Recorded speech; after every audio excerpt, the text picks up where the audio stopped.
In a peaceful village nestled among lush trees and towering mountains, there lived a king who ruled with kindness and wisdom. This village, known as the Umoa kingdom, was home to the royal family, the king, his queen, and their 3 sons, Dike, Ibuka, and the youngest, Chokudi. Though the village was peaceful, dark clouds were gathering on the horizon. The king loved his children deeply, but over time, it became clear that his affection was not equally distributed. He favored one son over the others. The king's eldest sons were twins, Dike and Ibuka. Though they looked alike, their personalities couldn't have been more different. Ibuka was humble and kind, always ready to help others, winning the hearts of both his parents and the villagers. The king often praised him, saying, "Ibuka, my son, you have a heart of gold. One day, you'll make a great leader." Dike, on the other hand, was jealous and power-hungry. He would watch his father and Ibuka talk and laugh together, his anger growing with each passing day. The king's younger son, Chokudi, was much like Ibuka, gentle and well-liked by everyone in the village. As the king's hair began to gray and his steps slowed, the matter of succession loomed large over the kingdom. With the king's health declining, Dike grew increasingly worried about his future. One evening, he paced in his room, muttering to himself, "Father will never choose me to be the next king. He loves Ibuka too much. I need to do something about this." Consumed by jealousy and ambition, Dike realized that his father's favoritism towards Ibuka was poisoning his thoughts and driving him to contemplate the unthinkable. Looking out over the village from the palace balcony, Dike's eyes narrowed as he watched his father laughing with Ibuka in the courtyard below. Jealousy burned in his chest like hot coals. "Always Ibuka," he muttered, gripping the railing until his knuckles turned white. "Father never looks at me that way. They never truly loved me." Standing on the balcony of the royal hut, Dike's mind was filled with worry and anger. He knew his father, the king, preferred his twin brother Ibuka. As he watched the villagers going about their day, he muttered to himself, "My father will never make me the next king. I need to do something about this." After thinking for a while, Dike decided to visit Mr. Okoro, an elder in the village known for his cunning advice. He walked through the village, nodding at people who greeted him, but his mind was elsewhere. When he reached Mr. Okoro's compound, he found the old man sitting outside, carving a piece of wood. "Greetings, Mr. Okoro," Dike said, bowing slightly. Mr. Okoro looked up and smiled. "Oh, Prince Dike, what brings you here today?" Dike sat down next to the elder and sighed. "I need your advice, Mr. Okoro. It's about the throne." Mr. Okoro put down his carving and turned to face the prince. "I see. Tell me, what's troubling you?" Dike's voice was low and bitter as he spoke. "I've realized something, Mr. Okoro. My father will never make me the next king of Umoa. He favors Ibuka too much. What should I do?" Mr. Okoro's eyes gleamed with interest. "Now you're thinking like a true prince, Dike. Remember our previous discussions. There are ways to ensure you get what you deserve." Dike leaned closer. "Yes, I remember, but I'm not sure I can go through with it. It seems extreme." The old man chuckled. "Power isn't given, Prince Dike. It's taken. If you want to rule Umoa, you must be willing to do what's necessary." "You mean?" Dike's voice trailed off, unable to say the words. Mr. Okoro nodded. "Just do as we planned. Follow each step carefully, and the kingdom of Umoa will be in your hands to rule." Dike stood up, his mind racing. "I understand. I'll do what needs to be done." As the prince turned to leave, Mr. Okoro called out, "And Prince Dike, don't forget our agreement. When you are king, remember my part in this. Don't forget my share." Dike nodded solemnly. "I won't forget, Mr. Okoro. You have my word." As Dike walked away from Mr. Okoro's compound, his heart was pounding. He knew what he had to do now, but the thought of it made him feel sick. Still, he pushed those feelings aside. It's the only way, he told himself. I deserve to be king, and I'll do whatever it takes to make it happen. The sun was setting as Dyke made his way back to the royal hut. He knew that tonight everything would change. The peaceful village of Umoa had no idea what was coming that night. Dyke couldn't sleep, he tossed and turned, thinking about his plan. When the village was quiet and dark, he got up slowly. He walked to the window and looked out, no one was around. His heart was beating fast as he grabbed a sharp knife from under his bed. Dyke crept out of his room, careful not to make any noise. He walked to the royal hut where his parents slept. He stood outside for a moment, taking deep breaths to calm himself, then he went in. Inside, he saw his father and mother sleeping peacefully. Dyke moved closer to his father's side, his hands shaking as he raised the knife. He closed his eyes and stabbed his father in the stomach. The king's eyes shot open, full of pain and surprise. Why? Why have you done this, my son? The king asked quickly. Dyke felt tears in his eyes but pushed them back. I'm sorry, father. I have to do this. You were never going to make me king. You always loved Ibuka more. The king tried to speak but struggled to breathe. If the throne is meant to be yours, the ancestors will give it to you. But if it's not, may they show you no mercy. Dyke stabbed his father again and again, unable to stop himself. Finally, the king closed his eyes and died. Suddenly, Dyke heard a gasp. He turned and saw his mother sitting up in bed, her eyes wide with fear as she looked at the bloody knife in Dyke's hand. Dyke, what have you done? She cried. Before she could say anything else or call for help, Dyke rushed to her. I'm sorry, mother, he whispered, and then he stabbed her too. She fell back on the bed, dead. Dyke stood there, looking at what he had done, his hands and clothes covered in blood. He felt sick, but he knew he had to finish his plan. He left the royal hut quietly, making sure no one saw him, then went to Ibuka's room. His twin brother was fast asleep, unaware of what had happened. Dyke placed the bloody knife next to Ibuka's bed and made sure to leave some bloody fingerprints on it. Now everyone will think Ibuka did it, he thought as he walked back to his own room. Dyke tried to push away the images of his dead parents. He told himself it had to be done. Now I will be king, he thought, but at a terrible price. As he lay in bed trying to sleep, he couldn't stop thinking about what he had done. He wondered if the throne was worth the cost of his parents' lives and his own peace of mind. The next morning, as the sun rose over Umoa village, the palace guards prepared for their daily routine. It was their duty to wake the king and queen. 2 guards, Obina and Chidi, walked towards the royal hut to wake them. Another day, another wake-up call, the first guard sighed, stretching as the sun began to rise. I just hope the king is in a good mood today, the second guard replied as they made their way toward the royal hut. Expecting to find the king and queen peacefully asleep, they were instead confronted with a scene of unimaginable horror. Oh no, the first guard exclaimed, his eyes wide with shock. The king is dead, and the queen too. The second guard rushed to the bed, his hands trembling as he checked their lifeless bodies. They've been stabbed, he whispered, horror filling his voice. Someone has murdered the king and queen. Their terrified cries reverberated through the palace, drawing people from every corner. Soon, a crowd gathered, desperate to know what had happened. Prince Dyke, alarmed by the commotion, emerged from his chamber, his eyes shadowed with exhaustion as if he hadn't slept. He pushed through the growing throng, his expression one of forced surprise. What's happening? He asked, his voice trembling. What's happened to my parents?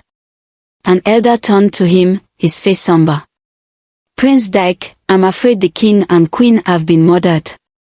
Dyke covered his face with his hands, forcing tears to his eyes. No, this can't be true. Who could have done this?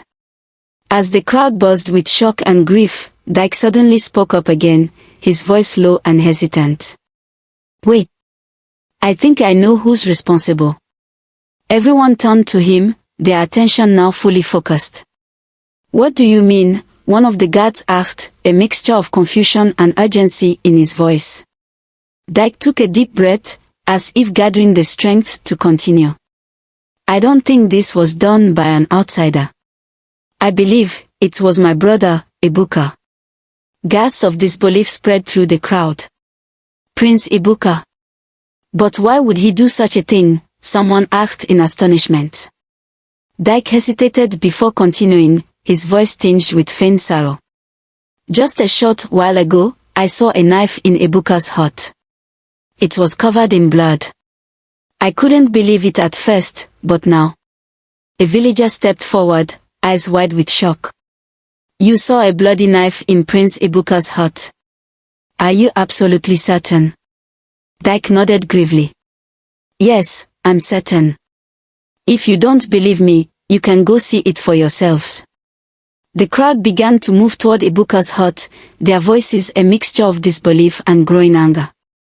I can't imagine Prince Ibuka doing this, whispered one woman. But why would Prince Dyke lie? Countered another. When they reached Ibuka's hut, the prince was still asleep. Awakened by the approaching crowd and the sound of raised voices, he sat up, disoriented and confused. Suddenly, palace guards, elders, and villagers burst into his hut. Elder Okoro pointed an accusatory finger at Ibuka, his face flushed with rage. You treacherous son! What have you done?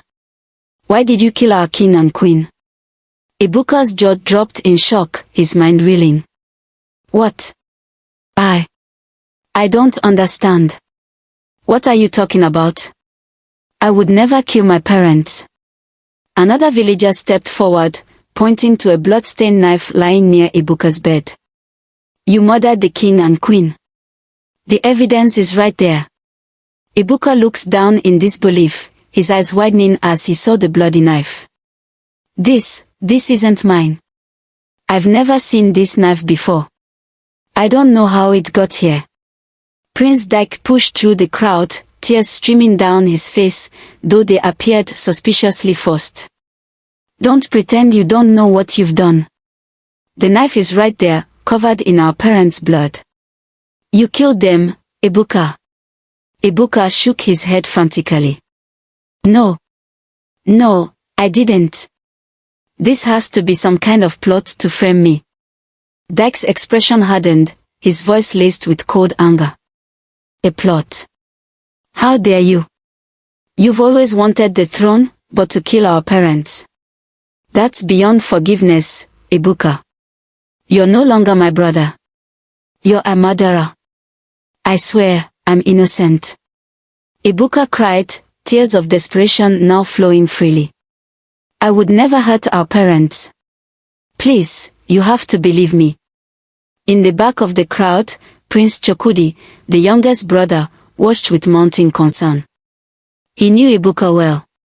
This doesn't add up, he thought. Ibuka would never do something like this. But the villagers weren't listening. Their voices grew louder and more furious. Kill him! Kill him, they shouted. He must pay for the king and queen's deaths. Chukudi tried to intervene. Please, wait. My brother is innocent. We need to think this through. But his voice was drowned out by the angry mob. The elders gathered, whispering among themselves. After several minutes, they turned to face the crowd. Elder Okoro's voice was stern and final as he addressed them. Our laws are clear. The punishment for murder is death. Prince Ibuka must be buried alive for his crime. The crowd roared in agreement. Yes. Yes, they shouted. Bury him alive for killing our beloved king and queen. Two guards grabbed Prince Ibuka by the arms. He struggled, but their grip was ironclad. They dragged him out of his hut like a condemned criminal. Ibuka's feet scraped against the ground as he resisted. "Please," he cried out. "I'm innocent. You're making a terrible mistake." But no one listened. The guards hauled him to the palace, where the entire village had gathered to witness his judgment. Forced to his knees before the crowd, Ibuka looked up, his eyes filled with terror. Elder Okoro stepped forward, his voice booming over the murmurs of the crowd. "My people of Umoa," he began, "you all know our laws and customs. Prince Ibuka has committed an unforgivable crime. He must be buried alive." The crowd murmured in agreement, but an elder named Adabo rose to his feet, his voice calm yet firm. "Wait," he said. "This is a serious matter. Shouldn't we consult the gods before passing such a severe judgment?" Prince Chukudi quickly jumped up, desperation evident in his voice. "Yes, please. Don't rush to judgment. We need to investigate further. Let's consult the chief priest." But Dak interrupted, his face a mask of grief though his eyes were cold and unyielding. "There's no need. The evidence is undeniable. The bloody knife was found in his hut. Ibuka must be punished immediately." Another elder nodded in agreement. "Prince Dak is right. We must act swiftly to avoid the wrath of the ancestors." The debate continued for hours. Some elders urged caution, but the majority sided with Dak. In the end, Elder Okoro made the final decision. "It is decided," he announced. "Prince Ibuka will be buried alive for the murder of the king and queen." Ibuka's face drained of color as he pleaded, "No, please, I beg you. I'm innocent." But his cries were in vain. The guards dragged him to a small, dark cell where they threw him inside and locked the door. "You stay here until after the king and queen are buried," one guard said coldly. "Then you'll face your punishment." For days, Ibuka languished in the darkness, starved and terrified. Outside, the village prepared for the royal funeral, unaware of the grave injustice they were about to commit. Dak displayed a facade of sorrow in public, but when no one was watching, a sly smile crept across his face, his plan was unfolding flawlessly. Prince Chukudi, troubled by the events, attempted to visit Ibuka, but the guards barred his way. "Please," he pleaded, desperation evident in his voice, "he's my brother. I need to see him." The guards remained unmoved, their expressions stern. "No visitors," they replied. "Elders' orders." As the days passed, the village prepared for two significant events, the funeral of their beloved rulers and the grim punishment awaiting the prince they believed to be the murderer. Amid the preparations, Prince Dak and Elder Okoro met in secret, far from prying eyes in a secluded forest clearing. "Everything is proceeding as planned," Dak said, a triumphant smile spreading across his face. "Soon, I'll be king." Elder Okoro nodded, his eyes shining with greed. "And I shall be your most trusted advisor. Together, we will rule this village." Dak poured 2 cups of palm wine, handing one to Okoro. "A toast to our success," he said. They clinked their cups together, but as Dak drank, his smile faded slightly. "Do you think anyone suspects anything?" he asked, a hint of doubt in his voice. Okoro shook his head confidently. "No, you've played your part well. Everyone believes Ibuka is guilty." "Good," Dak replied, though concern lingered. "But what about my younger brother, Chukudi? He seems suspicious." "Don't worry about him," Okoro assured him. "He's just a boy. No one will take him seriously." They continued their conversation, plotting how they would govern the village once Dak ascended to the throne. As they spoke, Dak felt a mix of excitement and guilt. "Sometimes," he confessed, "I feel bad about what we did to my parents and Ibuka." Okoro's face hardened. "Don't be weak now. Power comes at a cost. You wanted to be king, and now you will be." Dak nodded, pushing aside his doubts. You're right. It's too late to turn back now. They carefully went their separate ways, ensuring no one saw them together. Their plan was nearing completion. Soon, they would have everything they desired, no matter the cost. After the king and queen were laid to rest, Elder Okoro addressed the villagers with a grave expression. Now that we have mourned our beloved rulers, he declared, it is time to punish the one who took them from us. The villagers murmured in agreement, and another elder suggested, let us spend today in mourning. Tomorrow, we will carry out the punishment. Everyone agreed to the plan. They spent the rest of the day in sorrow, wearing black and reminiscing about the good deeds of the king and queen. The following morning, the entire village gathered early. 2 strong guards went to the prison where Prince Ibuka was held, unlocking the door and roughly pulling him out. Please, Ibuka begged, his voice weak from hunger. I didn't do it. You're making a mistake. But the guards ignored his pleas and dragged him toward the forest. A large group of villagers followed, including Prince Dike and Prince Chukudi. They walked for a long time until they reached a clearing. There, Ibuka saw a deep hole in the ground, and his heart filled with terror as he realized its purpose. No, he whispered, his voice trembling. Please, no.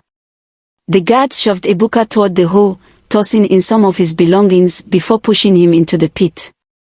He fell hard, injuring his leg.